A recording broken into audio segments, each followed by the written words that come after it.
No se diga más. No se diga más. Por Top Latina. Amigos, estamos de vuelta en No se diga más a través de Top Latina 101.7. Cuéntanos, Odette. Vamos a arrancar con una noticia que es de alegría para los veganos. Y no los veganos que no comen carne, sino la gente de La Vega. Mi gente de La Vega. Bueno, señores, el ministro de Turismo, David Collado, anunció ayer una inversión de más de 650 millones de pesos para La Vega, señores. Una cifra histórica. Para el carnaval. No, pero déjame terminar. Pero te para diferentes obras para fortalecer el desarrollo del sector de la región norte, para desarrollar el turismo. Las obras no la informaron, las específicas, pero nada, de verdad que La Vega está lleno de recursos naturales bellísimos, de muchísimo potencial para ser un polo turístico, así que enhorabuena para toda la gente de La Vega. Ojalá que eso sea para beneficio de todos y todas. Sí, bueno, pero fíjate que La Vega tiene que sentirse satisfecha de que su carnaval es casi que una marca. Ay, sí, fíjate que tú apenas claro. hablas de que el ministro de Turismo destinó 600 millones de pesos a La Vega, automáticamente uno piensa en el carnaval. En el carnaval. Como me acaba de pasar a mí. Pero La Vega tiene cosas bellísimas. Ellos tienen ríos, saltos, se practican muchos deportes. Bueno, de verdad que la oferta turística es amplia y invitamos a todo el mundo a que se dé su vueltica para La Vega, que ahora se va a poner mejor. Bueno, esto empezó ayer, la Expo Vega Real, y está hasta el domingo 4 de septiembre. Esto va a ocurrir en el Country Club de allá de La Vega. Ahí dice que tienen ofertas en 4 municipios. El objetivo principal de esta Expo Vega Real es destacar la importancia del desarrollo sostenible en esa región. Tú sabes que yo conozco muy poco de La Vega. Ay, Dios mío. He ido un par de veces nada más y he ido por cuestiones de trabajo y nunca me dejan quedarme. Vamos a hacer un tour, vamos a armarlo y vamos a y transmitimos en vivo desde allá. Claro que sí. Que lo sí. cubra Paino. Ya lo están copiando, ¿verdad? Paino nos está escuchando seguramente.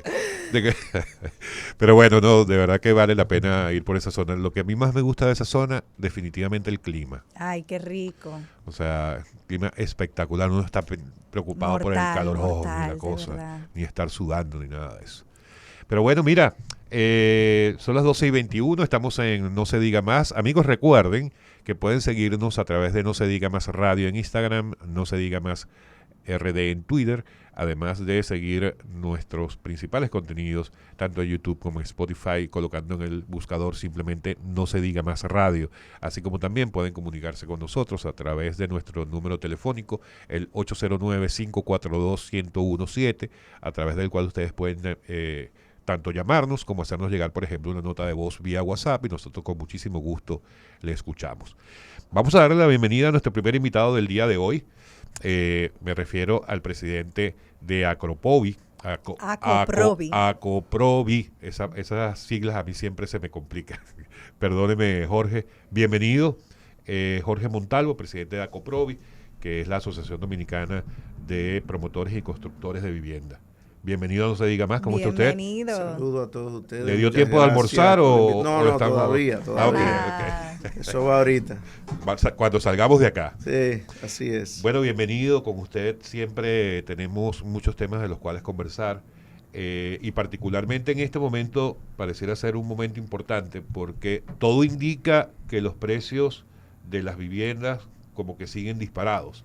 Se habla incluso que ha superado hasta un 50% de incremento de los costos de la construcción en el país.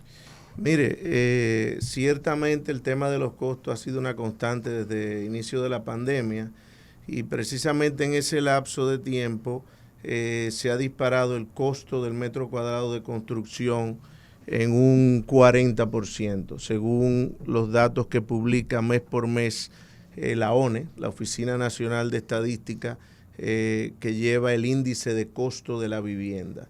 Esto ha sido una constante durante todo el proceso de la pandemia y lo que yo digo es que ahora se ha complicado un poco porque Mientras tuvimos esa situación el año pasado, pues al mismo tiempo teníamos tasas de interés en mínimos históricos. O sea, como había una política monetaria expansiva, pues entonces tuvimos tasas de interés muy atractivas, tanto para los desarrolladores como para los adquirientes de vivienda.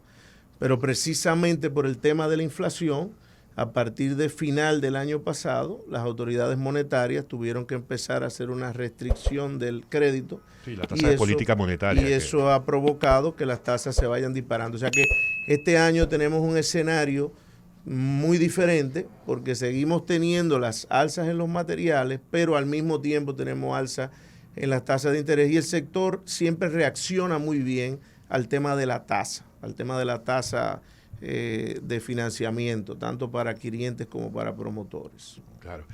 Hay he visto ese comentario en varias oportunidades en estos últimos meses, que se refiere a cuando uno, aquí es común que uno tenga apartado una vivienda que uno quiera comprar y uno dice, yo quiero comprar esa vivienda y me dan un precio hoy.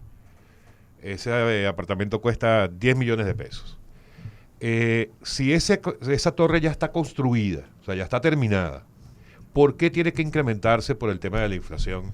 Si ya es una torre que ya se cerró un costo, ya aunque pasen un mes, 2 meses para terminar la negociación, mire, ¿por qué sube ese precio? Eso depende en cada caso, pero lo normal es que la mayoría de los contratos de venta de vivienda que se hace, sobre todo en plano, se establece una cláusula de ajuste de costos. Y esta cláusula de ajuste de costos se utiliza como parámetro el índice de costo de la vivienda, que es una estadística oficial que lleva a la Oficina Nacional de Estadística, como decía, y que es fácilmente monitoreable, tanto por el adquiriente como por el promotor mes tras mes. Entonces, va a depender mucho del momento en que se haga el proyecto. Si ahora se hubiera hecho un proyecto que coincidiera, cualquier proyecto puede tomar 2 años y pico. Si un proyecto arrancó, por ejemplo, en marzo, precisamente con la pandemia, vamos a decir, y terminó recientemente, entonces ese proyecto habría recibido un impacto del 40%, que estoy hablando de que se ha subido el índice de costos, pero eso va a depender del momento en que sucede el proyecto, o sea que cuántos meses faltaban, y por eso es muy válido tener una cláusula oficial, con un índice oficial, que sencillamente le da seguridad a las partes, ¿no? O sea, ya se sabe que no es que el ingeniero se le antojó o que el ingeniero dijo que le ha subido, sino, no, mire, cuando firmamos, ¿en cuánto estaba? ¿Y cuánto está ahora? Entonces, al final, en situaciones como la que ha habido, es un tema también de generar empatía y de generar comunicación, clientes, promotores, y ponerse de acuerdo y repartir la carga. Porque al final los mismos adquirientes, hay una plusvalía que se ganan cuando compran en plano, o sea que hay todo un tema. Pero en este momento, nosotros sí como sector vemos la posibilidad de que, por ejemplo, las autoridades del Banco Central, en la medida que vean que la inflación empieza a bajar de manera constante mes por mes, que se está monitoreando. Fíjense que a principios de año eso andaba en más de un punto, un 1% mensual, ya ahora en la última cifra es un 0.65. Nosotros entendemos que en la medida que las autoridades vean que eso va bajando consistentemente, pueda venir, por ejemplo, una liberación de encaje para fines de financiamiento de vivienda nueva, que eso se ha hecho en el pasado con muy buenos resultados, y eso pueda servir para dinamizar el sector. De igual forma, otra expectativa que tenemos es que hay algunos materiales, por ejemplo, en el caso del acero, la materia prima que utiliza el acero para su fabricación ha estado bajando, que es la palanquilla, consistentemente en los últimos 3 meses en el mercado internacional. Eso aún no se ha traducido en una rebaja en el precio de la varilla a nivel local, pero nosotros hemos tenido acercamiento con los productores nacionales y los importadores, y ellos entienden que posiblemente en este mes ya se empiece a ver una reducción. Yo recuerdo que cuando se inició el conflicto entre Rusia y Ucrania, se decía que el 70% del acero que se usa en República Dominicana venía precisamente de Ucrania. ¿Es así? Sí, se referían precisamente a lo que yo estaba comentando, que es la palanquilla, la materia prima, porque aquí tenemos un productor nacional que procesa esa palanquilla. Entonces, ese productor nacional inmediatamente empezó a buscar otros mercados, fue ubicando porque hay palanquilla en otros lugares del mundo, Y entonces esa palanquilla que en su momento se disparó de manera importante, empezó a ceder. Entonces los últimos 3 meses ha estado bajando y por eso entendemos. Es igual que, por ejemplo, los fletes. Los fletes fueron un tema importante para el sector el año pasado.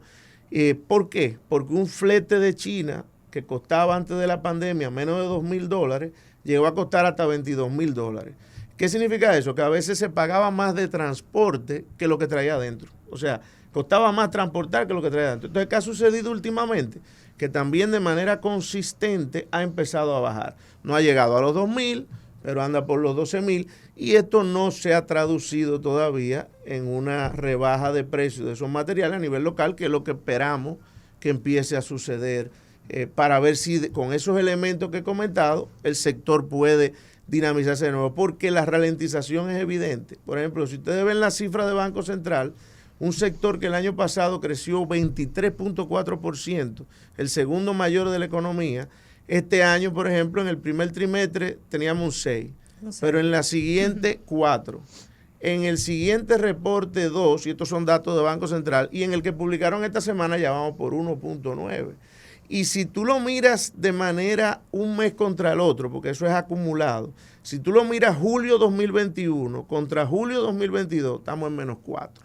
Entonces, nosotros sabemos que el sector, las autoridades saben el impacto que tiene un sector construcción dinámico para la economía en sentido general por su capacidad de derrame, y por eso sabemos que están atentos a tomar las medidas adecuadas. Señor Montalvo, nos gustaría saber, con relación a los planes del gobierno que iniciaron hace ya 2 años, y que eso podemos decir que colaboró mucho con la dinamización de ese sector, me refiero a los planes de vivienda, específicamente el plan Familia Feliz, como también el que realiza el Ministerio de la Vivienda, Mi Vivienda.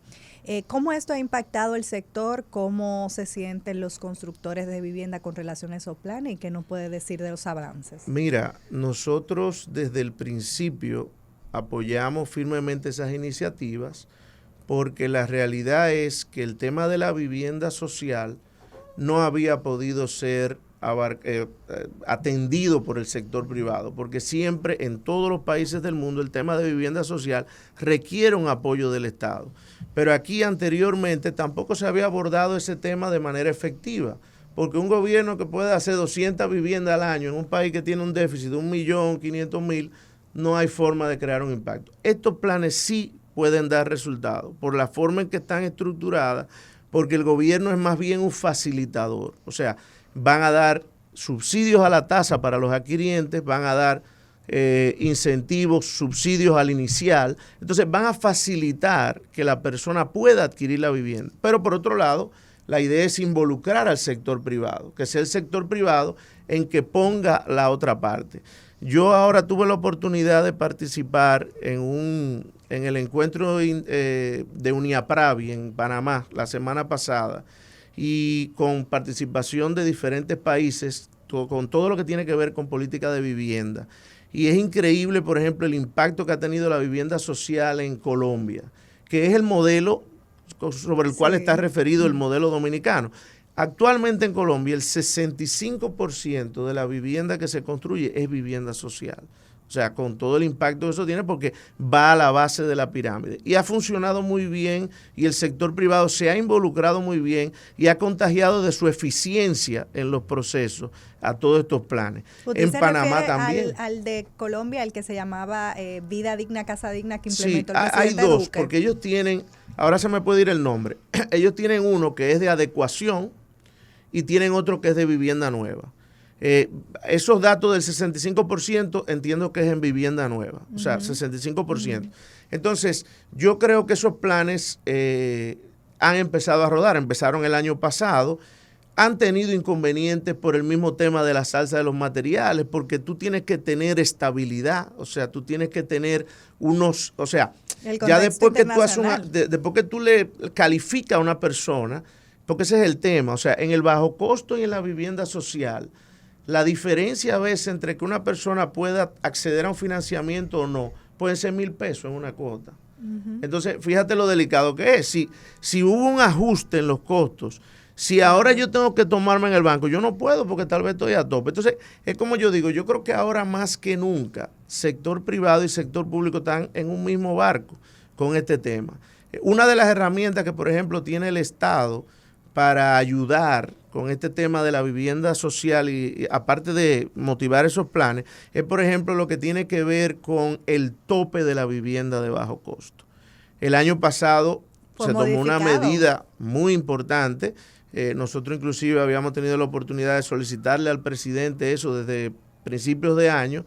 Eso hubo que someterlo al Congreso con todo lo que eso implica y finalmente fue aprobado a final de año, noviembre por ahí. ¿Cuál fue el inconveniente? Que la inflación prácticamente se tragó todo lo que se había aumentado. ¿El aumento de cuánto fue? El aumento fue importante, pero con una inflación tan grande fue de 3.8 a 4.5 millones. Entonces, ¿qué es en donde está este momento? Nosotros nos acercamos, por ejemplo, a las autoridades de DGI a principios de año, hace unos meses, pidiéndoles que hicieran, porque ellos son los encargados de hacer la indexación que se hace año por año, y nos dijeron que como se puso el tope tan al final del año, ellos no tenían presupuesto para hacerlo en este momento. Nosotros sugerimos, que es una sugerencia, que pudiera, por ejemplo, decirse, bueno, porque eso es para el tema de bono y TEBI, que reciben las personas, que representa casi un 10% del valor del inicial. Y nosotros decíamos, mira, no alteremos su presupuesto, porque es el presupuesto de ITEBI. Sencillamente, movamos el tope y dejemos los bonos igual. O sea, que la persona reciba, aunque haya un ajuste en el monto de la vivienda de bajo costo, que usted siga recibiendo el mismo bono que estaba supuesto a recibir, con el que estaba calificado. ¿Pero qué permite eso? Que los proyectos que habían sido calificados como de bajo costo sigan siendo de bajo costo al mover la calificación. Y que esos incentivos no se pierdan para los adquirientes. Porque si el proyecto deja de ser bajo costo, entonces ya la persona no puede acceder a eso. Pero de cara al adquiriente puede ser un poco complicado porque ahora, ¿verdad? Tiene que buscar más dinero para... O sea que esa podría ser una medida, que es una herramienta que las autoridades tienen a la mano y que pudiera aliviar esa situación, sobre todo en el caso del bajo costo. O sea que... ¿Ustedes conocen cuál es el nivel de déficit de vivienda que hay actualmente en República Dominicana? Mire, eso precisamente ahora mismo el Ministerio de la Vivienda está trabajando en unificar el criterio para definir el déficit. Porque en los últimos años hay gente que habla de 2 millones, hay gente que habla de 1,5 millones. Realmente no se tiene. Y hay una parte que es el déficit cuantitativo y otro el cualitativo, que es... Yo tengo una vivienda, pero no es una vivienda apta. O sea, no está en condiciones. Entonces, cuando tú sumas las dos calificaciones, es que tú llegas a ese número del 1,5 millones. Probablemente el cuantitativo debe estar más cerca del 1,000,000. Pero precisamente, como les decía, ahora se está trabajando a partir de la creación del Ministerio de la Vivienda el año pasado, en la cual ACOPROVI tuvo una participación importante porque nos pasamos 20 años promoviendo que el país pudiera tener un ministerio y con la voluntad política de estas autoridades eso finalmente se llevó a la realidad. Se han logrado conquistas sí, a pesar de que... 20 años y nosotros le puedo decir que en agosto del 2020 llevamos un anteproyecto junto con el sector social que había sido consensuado y en un año había una ley de vivienda. O sea que ciertamente han habido avances y eso se va a ir viendo cada vez más porque precisamente el ministerio próximamente ya va a presentar su plan decenal, por ejemplo. O sea, ¿cuál es el proyecto para vivienda en los próximos 10 años? Y esto es sumamente importante porque es la hoja de ruta que va a tener y el sector privado estará atento a eso porque, como decíamos, todos estos proyectos de vivienda social tienen una participación y deben tener una participación del sector privado. O sea que, yo creo que es muy interesante y muy importante lo que se ha podido avanzar.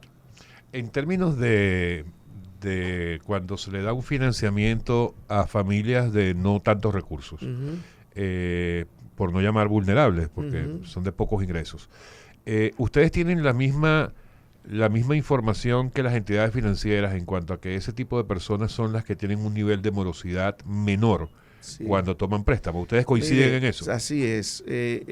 Sobre todo, por ejemplo, nosotros tenemos una interacción muy fluida con la banca, porque como dice un promotor amigo, nosotros más que vender apartamentos, vendemos hipoteca, a veces diría, porque claro, casi siempre las viviendas, 7 de cada 10 viviendas que se venden vienen amarradas a un financiamiento hipotecario.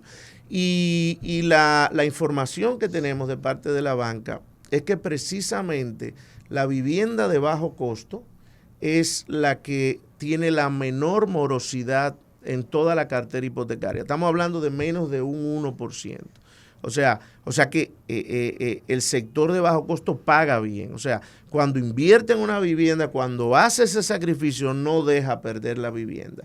Y la información que tenemos, porque aquí todavía está muy, muy crudo el tema de vivienda social, apenas está empezando, es que, por ejemplo, en Colombia un poco lo mismo. O sea, el resultado que ellos han tenido es que precisamente cuando tú le das los incentivos adecuados, cuando tú le das ese subsidio a la tasa, esos subsidios iniciales, ya cuando la persona se embarca en esos préstamos, normalmente paga muy bien. O sea que, y eso es muy positivo tanto para el sector como para el sistema financiero y para el país en sentido general. Porque ahí hay un tema, señores, lo que representa una vivienda para una familia. Eso es el sueño de todos los dominicanos. Y es la posibilidad de realmente poder salir del ciclo de la pobreza. ¿Por qué? Porque en la medida que tú tengas condiciones dignas para vivir, tus hijos van a tener condiciones para estudiar, la familia tendrá condiciones para en un ambiente seguro, o sea, y con facilidades, porque lo que estamos hablando es que estos planes han identificado que personas que viven hoy por hoy en una cuartería o en la margen del río, con lo que pagan de alquiler, porque pagan alquileres a veces de 5,000 pesos, 6,000 pesos, cualquier cosa, van a poder pagar en un financiamiento. O sea que es muy importante. Y por eso también nosotros desde ACOPROVI, la próxima iniciativa legislativa que tenemos es empujar una nueva ley de alquileres en la República Dominicana. Y vimos con muy buenos ojos que inclusive ahora en la Cámara de Diputados el presidente Pacheco mencionaba que hay un interés en aprobar eso, y por eso nosotros, que hemos estado trabajando en una propuesta en ese sentido, pensamos llevarla para ver las coincidencias y ver cómo se puede aprobar algo que permita que el desarrollo inmobiliario en vivienda para fines de alquiler se pueda desarrollar, valga la redundancia, de manera masiva, que no ha sucedido hasta ahora. O sea, aquí hay una cultura del alquiler, pero una gente que compra 2 apartamenticos para cuando esté mayor, vivir de esa renta, pero la misma poca seguridad jurídica que ofrece la normativa actual no ha permitido que eso se desarrolle como en otros países donde a veces el 50 o el 60% de las personas viven en alquiler. Y eso está bien, eso es un paso. O sea, lo importante es que la gente viva en una vivienda digna. Y si las condiciones en un momento de tu vida es alquilar para luego comprar, pues bienvenido sea. Claro, lo que pasa es que lo que dice, o sea, la seguridad jurídica, sobre todo del propietario. Correcto. Porque cuando tienes a alguien al que le alquila y esa persona se puede mantener allí por 20 años y hasta sin pagar y no hay manera de resolverlo, nadie va a querer tenerlo. Esas son cosas que hay que resolver para que se pueda dinamizar, como en otros países donde inclusive aparecen inversionistas que compran para fines de vivienda de bajo costo o para fines de vivienda social. Aquí eso es impensable, porque no hay seguridad jurídica. Claro. Entonces, pudiéramos empezar a ver proyectos de construcción masivos de bajo costo para fines de alquiler. O sea, eso es lo que puede traer. O sea que nosotros entendemos que una buena ley de alquiler puede tener un impacto igual o más que el que tuvo en su momento la ley de mercado hipotecario y fideicomiso, por ejemplo, sí, claro, que ha tenido, ha democratizado el tema de la vivienda de bajo costo, ¿no? O sea que es importante darle continuidad a esos temas. Bueno, Jorge, presidente de ACOPROVI, hoy es viernes. Terminemos con una noticia buena. ¿Cómo resumimos esta? Bueno, mire, yo creo que siempre hay que ver, es importante, también cuando una de las cosas que uno ve, por ejemplo, cuando tiene la oportunidad de salir del país y interactuar con otros actores del sector vivienda en otros países, es que nosotros tenemos una situación privilegiada. O sea, y que hay que preservar a nivel regional. Lo que aquí hay en materia de paz social, lo que aquí hay en materia de estabilidad, o sea, es envidiable en otros países de la región. Entonces, eso definitivamente hay que preservarlo. Esto es un tema de siempre estar haciendo ajustes, de ver cómo podemos cada vez más hacer posible ese sueño de una vivienda propia para todos los dominicanos, que es algo que está consagrado en la Constitución, pero siempre preservando ese clima de paz social del que disfrutamos y que debemos preservar. O sea que yo pienso que el mensaje es que en materia de vivienda falta todo por hacer, o sea, y el cielo es el límite en ese sentido. Y vamos por buen camino. Así mismo es.